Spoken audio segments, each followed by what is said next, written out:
Hello friends, स्वागत आहे तुमचं विदर्भ किचनमध्ये। तर आज आपण बनवणार आहोत पत्ताकोबीची चणा डाळ घालून केलेली भाजी। बऱ्याच मुलांना पत्ताकोबी आवडत नाही, मुलं असो किंवा मोठे, बऱ्याच जणांना पत्ताकोबी ही सहसा आवडत नाही। तर त्यासाठी मी इथे पत्ताकोबी घेतलेली आहे 1 पाव, यामध्ये वाटीभर चणा डाळ भिजत घातलेली 4 ते 5 तास, फोडणीसाठी टोमॅटो, कांदा, आलं लसूण पेस्ट आणि कोथिंबीर। सर्वात आधी आपण पत्ताकोबी चिरून घेऊया, हे वरचे साल काढून घेऊया। मी ही धुतलेली नाही, चिरल्यानंतर धुवून घेणार। असे मोठे मोठे काप करून घ्यायचे आणि हे चॉपरमध्ये बारीक करून घेईल।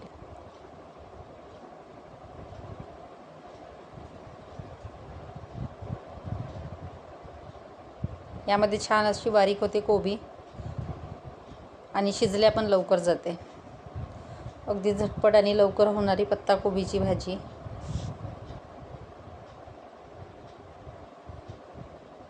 यामध्ये आपण मुगाची डाळ पण यूज करू शकतो, पण मुगाच्या डाळीपेक्षा चणा डाळ छान वाटते। त्यानंतर ही भाजी मी स्वच्छ धुवून घेतलेली आहे, पाण्यामध्ये थोडं मीठ घातलेलं आहे।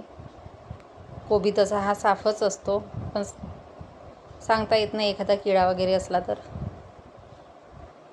त्यानंतर इथे कढई गरम झालेली आहे, यामध्ये 2 चमचे तेल घातलेलं। तेल चांगलं गरम झालं की यामध्ये जिरं, मोहरी, सिंपल अशी फोडणी नेहमीच्या भाजीप्रमाणे। त्यानंतर कांदा थोडा तेलात परतून घेऊ।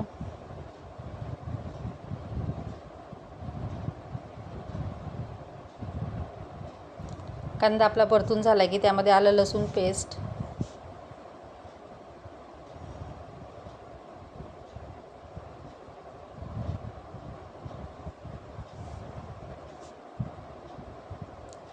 ते पण तेलामध्ये परतून घेऊया।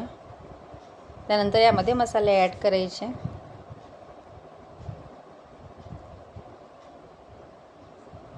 हळद, लाल तिखट, धने पावडर आणि चवीनुसार मीठ। बाकी कुठलेही मसाले मी जास्त ॲड करत नाही आहे, सिंपल आणि साधी भाजी।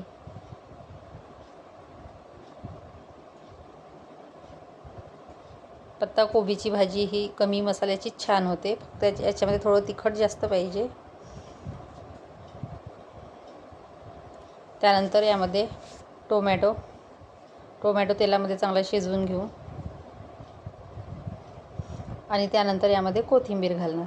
मी कोथिंबीर वरून न टाकता या फोडणीमध्येच घातलेली आहे, म्हणजे छान टेस्ट येईल।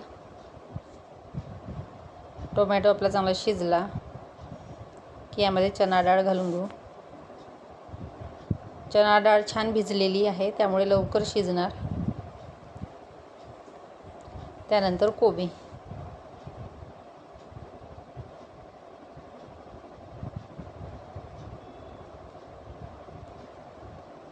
आता भाजीला व्यवस्थित मिक्स करून घेऊ आणि 10 मिनिटं आपल्याला ही शिजू द्यायची आहे, पाणी न घालता।